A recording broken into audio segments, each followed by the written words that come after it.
아멘. 할렐루야. 주님의 오심을 기다리는 강림절기, 빛 되신 주님의 은총이 우리 안에 가득하시기를 간절히 축원합니다. 오늘 말씀의 제목은 하나님의 심판에는 예외가 없습니다 입니다. 하나님의 심판에는 예외가 없습니다. 우리 삶 가운데 은혜와 또 감사가 사라지면 그때부터 교만이 자리 잡고 마치 내가 누리는 것이 당연한 것 같고 또 그것들을 누릴 자격이 당연히 나한테 있는 것처럼 착각하게 됩니다. 이스라엘의 역사를 보면은 왜 그들은 그토록 하나님께 불순종하고 또 우상 숭배를 하고 이방 문화를 동경하는 삶을 살았을까? 그들에게 하나님의 은혜에 대한 감사와 또 감격이 사라졌기 때문에 하나님 없이 자신들이 아무것도 아니라는 이 겸손의 마음이 사라졌기 때문입니다. 그들만 그런 것이 아닙니다. 오늘날 우리도 마찬가지입니다. 우리는 우리가 그리는 완벽한 삶을 살아가기를 원합니다. 경제적으로도 안정되기를 원하고 또 가정도 평안하기를 또 원하는 바를 이루고 또 우리 자녀들이 잘 되기를 원합니다. 우리가 그린 완벽한 인생을 살려고 노력하며 살아갑니다. 그것을 성실히 이뤄나가는 것은 나쁜 것이 아닙니다. 그러나 그 안에 비교의 마음이 생기게 되면 좀 달라지게 됩니다. 완벽의 기준이 높아지고 우리 가운데 불안이 생깁니다.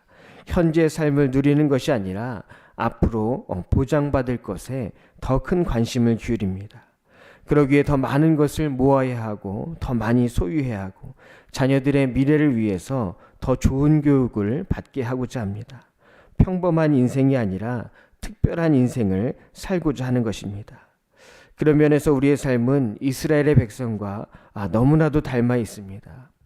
아마 그들은 나만 그렇게 사는 게 아니야, 우리만 그런 게 아니야 라고 생각했을 것입니다.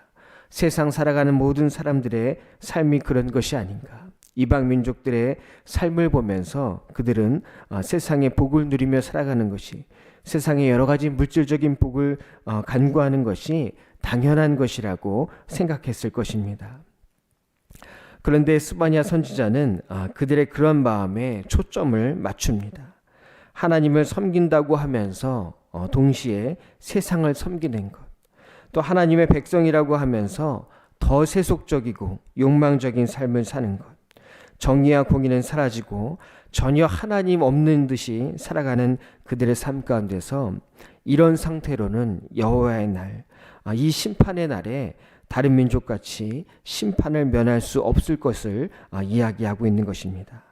더 나아가서 이 유다 백성은 하나님의 선택을 받은 민족입니다. 하나님은 그들에게 수많은 선지자를 통해서 말씀하셨고 그들이 다른 민족과 달라야 함을 계속해서 강조하셨습니다. 그럼에도 불구하고 그들이 이방 민족과 같은 삶을 산다는 것, 오히려 이방 민족보다도 더 큰 죄악 가운데 있었다는 것을 보여주는 것입니다. 왜냐하면 하나님의 말씀을 알고도 죄를 졌기 때문입니다. 스바냐는 하나님의 말씀을 거부하고 이 불순종한 유다 백성, 특별히 이 유다의 지도자들에게 하나님의 심판에는 예외가 없음을 오늘 본문 말씀에서 선포하고 있습니다. 오늘 본문 말씀을 크게 세 부분으로 나눠보면 1절부터 5절은 스바냐가 유다의 지도자들의 죄악을 고발하는 내용이 기록되어 있습니다. 또 6절부터 8절까지는 또다시 열방에 대한 심판을 소개하고 있습니다. 또 9절부터 마지막 20절까지는 이스라엘에 대한 하나님의 회복에 대한 말씀으로 이 스바냐서를 마무리하고 있습니다. 오늘 말씀을 함께 나눌 때 내가 원하는 인간적인 완벽한 삶이 아니라 정말 하나님이 원하시는 완전한 삶을 살아갈 수 있는 우리 모두가 되시기를 간절히 축원합니다. 첫 번째는 하나님의 경고를 진실하게 받아들이라는 것입니다. 하나님의 경고를 진실하게 받아들이라. 스바냐는 예루살렘을 오늘 본문 1절에서 폐역하고 더러운 곳, 포악한 그 성읍이라고 표현하고 있습니다. 폐역하고 더러운 곳, 포악한 그 성읍. 예루살렘은 하나님의 성전이 있는 곳이기에 가장 거룩하며 또 사랑이 넘치는 곳이어야 했습니다. 그러나 폐역하고 더럽고 포악한 성읍이 되어버렸습니다. 이들은 하나님의 명령을 듣기는커녕 그 어떤 가르침도 듣지 않았습니다. 그들의 삶은 전혀 하나님을 의뢰하지도 않았고 또 하나님을 가까이 하지도 않았습니다. 하나님 없는 삶을 살았다는 것입니다. 하나님 없는 삶을 살다 보니 그 땅이 패역하고 더럽고 포악한 성읍이 되어버린 것입니다. 하나님 없는 하나님의 백성, 그들의 정체성이 흔들리는 정도가 아니라 정체성이 완전히 없는, 세상 사람들과 다를 것이 없는 그러한 삶을 살아간 것입니다. 그러기에 유다의 지도자들, 재판장들, 심지어 선지자와 제사장까지 깨어 있어야 할 사람들이 오히려 앞장서서 자신들의 이익을 위해 죄를 짓고 하나님의 이름을 더럽혔던 것입니다. 그러나 문제는 하나님이 살아계신 분이라는 것입니다. 다른 이방의 재판관들, 제사장이나 선지자들, 그들이 타락하면 그들이 섬기는 신도 같이 타락합니다. 왜냐하면 죽어있는 존재이기 때문입니다.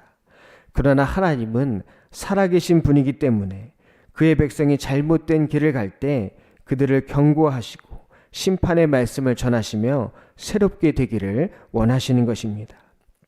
그런데 문제는 유다 백성이 하나님 대하기를 마치 이방의 죽어있는 신을 대하듯 대했다는 것입니다. 그래서 그들은 선지자를 통해서 들려오는 하나님의 음성에 전혀 반응하지 않았던 것입니다. 하나님 음성에 반응하지 않는 삶, 죄인 줄 알면서도 죄를 짓는 그들의 이 완악함에 결국 하나님은 심판의 말씀을 전하시는 것입니다. 우리는 이런 심판의 말씀, 이런 경고의 말씀 앞에서 어떻게 해야 할까요? 이 하나님의 경고의 말씀을 더욱 진실하게 받아들여야 할 줄로 믿습니다. 진실이란 거짓이 없는 것입니다. 속으로는 다른 생각을 하며 겉으로만 알아듣는 척 하는 것이 아닙니다. 믿음의 사람은 언제나 하나님의 말씀을 진실하게 받아들여야 하는 것입니다.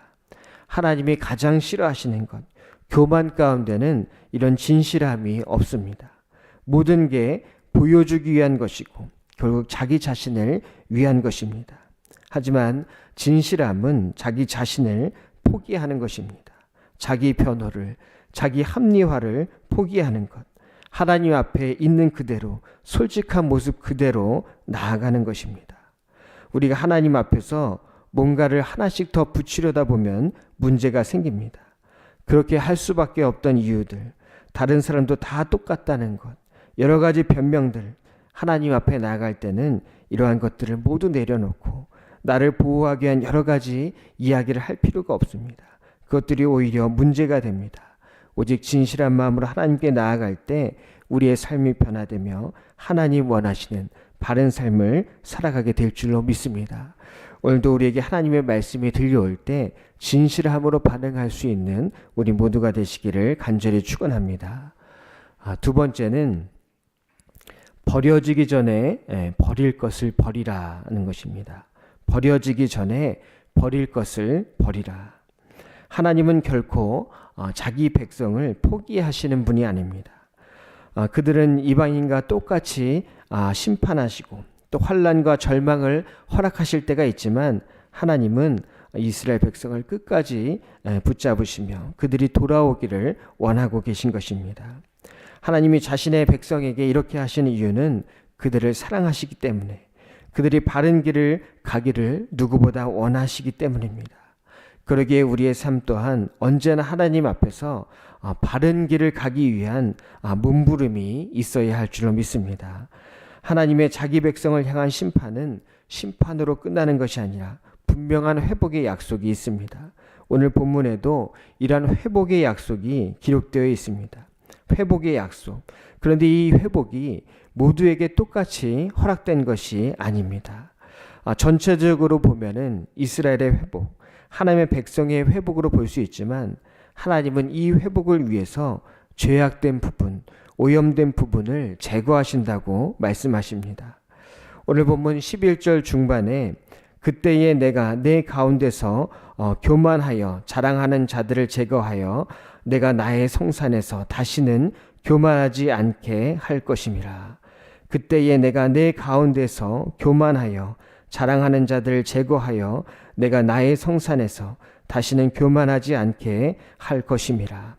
교만하여 자랑하는 자들, 하나님 없이 살아가며 세상의 것을 자랑하는 자들, 죄악 가운데 있으면서 오히려 그것을 자랑하는 자들, 하나님은 그들의 교만을 꺾으시며 더 이상 다른 사람에게 영향을 미치지 못하도록 그들을 제거하시겠다고 말씀하십니다.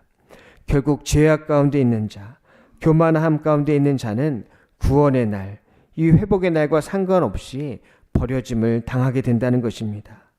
그러기에 우리는 버려짐을 당하기 전에 우리 안에 먼저 버려야 할 것들을 버려야 할 줄로 믿습니다. 우리 안에 자리 잡고 있는 교만함, 또 세상을 따르고자 하는 마음들, 이기적인 마음, 이 모든 것들을 하나씩 버려나갈 때 더 하나님 마음에 합한 사람, 하나님 쓰시기에 합당한 인생이 되어가게 되는 것입니다. 그러기에 우리는 언제나 하나님의 뜻이 무엇인지를 바로 알아야 합니다. 그리고 하나님의 뜻에 바르게 반응하는 삶을 살아야 합니다. 그렇게 되기 위해서 우리의 삶을 하나님 뜻에 맞추는 도구가 바로 기도하는 것입니다. 기도는 무엇을 얻기 위한 도구가 아니라 하나님의 사람으로 되어가기 위한 도구입니다. 무엇을 얻기 위한 도구가 아니라 우리가 더욱더 하나님 마음에 합당한 존재가 되어가기 위한 도구라는 것입니다. 우리는 기도할 때 하나님의 뜻을 알 수 있고, 또 기도할 때 하나님의 사람으로 변화되어 갑니다. 또한 기도할 때 우리가 하는 모든 일들이 하나님의 일이 되는 줄로 믿습니다. 그래서 유진 피터슨은 하나님께 응답하는 기도라는 책을 썼습니다. 하나님께 응답하는 기도. 우리는 하나님께 응답받는 기도에 익숙해 있지만 진정한 믿음의 사람은 하나님의 말씀에 응답하는 기도를 드려야 한다는 것입니다. 즉 하나님이 원하시지 않는 것들을 우리 삶 가운데서 제거하고, 또 하나님이 원하시는 삶을 사는 것, 우리가 버릴 것을 버리며 살아갈 때 하나님은 우리를 이 땅에 남은 자로 사용하시며 하나님 나라의 회복에 귀한 도구로 사용하실 줄 믿습니다.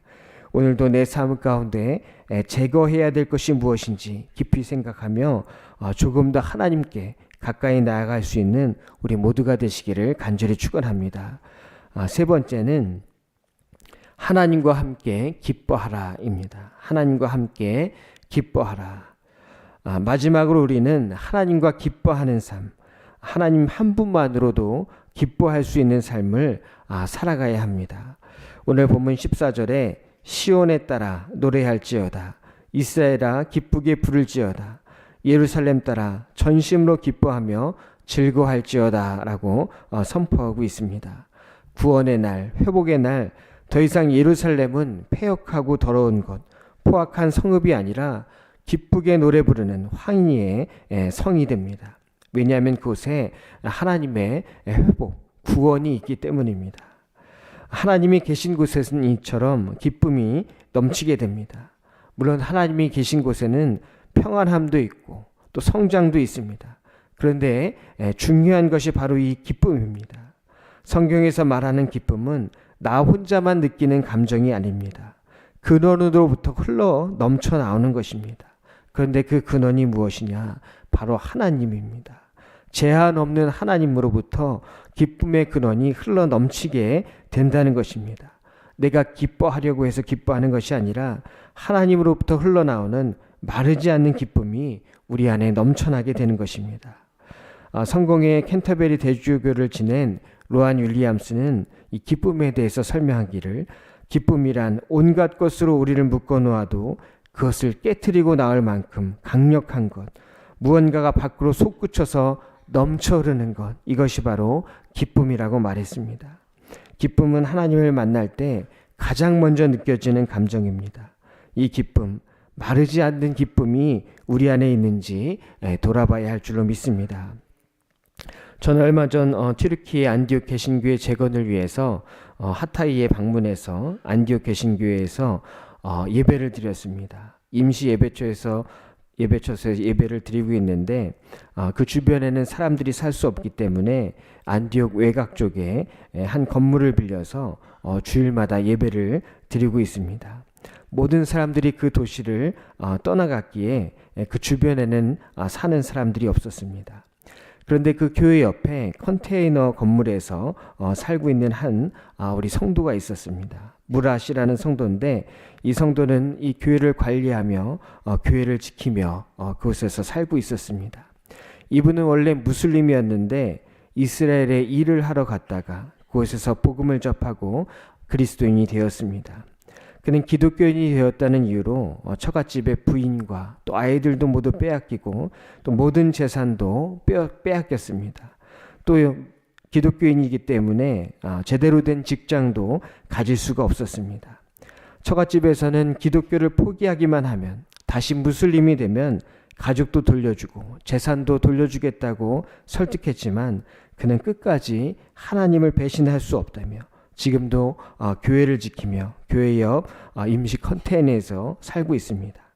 주일이면은 주변 도시로 피난 갔던 사람들이 2-3시간씩 운전해서 이 안디옥으로 와서 한 30-40명이 임시 예배 처소에서 모여서 예배를 드립니다. 그때 이 무라 형제가 그들을 맞이합니다. 이들이 그의 새로운 가족입니다. 물론 이 무라 형제는 같이 살 수는 없지만 처가 식구들이 어려움이 당할 때마다 찾아가서 그들을 돕고 또 한편으로 복음을 전하기도 합니다. 그는 항상 웃으면서 사람을 대합니다. 그 안에 하나님께서 주시는 기쁨이 넘쳐나기 때문입니다. 하나님과 함께 할 때 이처럼 기쁨이 넘쳐나게 되는 줄 믿습니다. 우리 또한 하나님과 함께 할 때 우리 안에 기쁨이 넘쳐날 뿐만 아니라 또 하나님이 우리를 통해서 기뻐하시는 줄 믿습니다. 오늘 17절 말씀에 너희 하나님 여호와께서 너희 가운데 계시니 그는 구원을 베푸실 전능자이시라. 그가 너로 말미암아 기쁨을 이기지 못하시며 너를 잠잠히 사랑하시며 너로 말미암아 즐거이 부르며 기뻐하시리라. 너로 말미암아 기쁨을 이기지 못하시며 너를 잠잠히 사랑하시며 너로 말미암아 즐거이 부르며 기뻐하시리라. 하나님의 기쁨을 입은 자들, 그들을 통해서 하나님이 기뻐하신다. 하나님과 우리 사이에서 기쁨의 순환이 이루어진다는 것입니다. 하나님을 믿으면서 우리 안에 기쁨이 있지 않다면 뭔가 문제가 있는 것입니다. 우리 삶을 돌아보며 내게 정말 구원의 기쁨이 있는가? 매일의 삶 속에서 또 매 순간에 우리의 삶의 모습 가운데 하나님 주시는 그 기쁨이 있는가 돌아보는 시간이 되시길 바랍니다. 오늘 말씀은 심판과 회복의 말씀이 함께 들어 있습니다. 심판에는 예외가 없습니다. 하나님의 백성도 죄악 가운데 있다면 심판받을 수밖에 없습니다. 그러나 회복의 하나님, 사랑의 하나님께서 우리의 제약된 부분들을 다 제거하시고 새롭게 회복시켜 주실 줄로 믿습니다. 그리고 우리로 하여금 기쁨의 도구로 사용하시며 역전의 역사, 우리를 통해서 다시 새로운 일들을 시작하실 줄로 믿습니다. 오늘도 하나님과 더욱 가까이 연결된 삶, 하나님 주신 기쁨으로 충만한 복된 삶이 되시기를 간절히 축원합니다. 기도하겠습니다. 사랑의 주님, 오늘도 저희들을 주님 전으로 불러주시고 귀한 은혜를 주심에 감사를 드립니다. 우리가 언제나 마지막 때를 생각하며 주님 앞에 신실한 믿음의 사람들이 되게 하옵시고 정결함과 거룩함으로 살아가는 백성이 되게 하여 주시옵소서. 우리 안에 버릴 것들 모두 버리게 하여 주옵시고 항상 주님 주신 기쁨으로 넘쳐나는 복된 인생이 되게 하여 주시옵소서. 이 시간 드려진 귀한 예물 가운데 축복하사 이 예물이 쓰여지는 곳마다 놀라운 기적의 역사가 일어나게 하여 주옵시고 모든 기도의 제목이 주님 안에서 응답되는 역사가 있게 하여 주시옵소서. 오늘 하루도 주님께서 함께 하시는 복된 하루가 될 줄 믿사오며 살아계신 우리 주 예수 그리스도의 이름으로 간절히 기도하옵나이다. 아멘.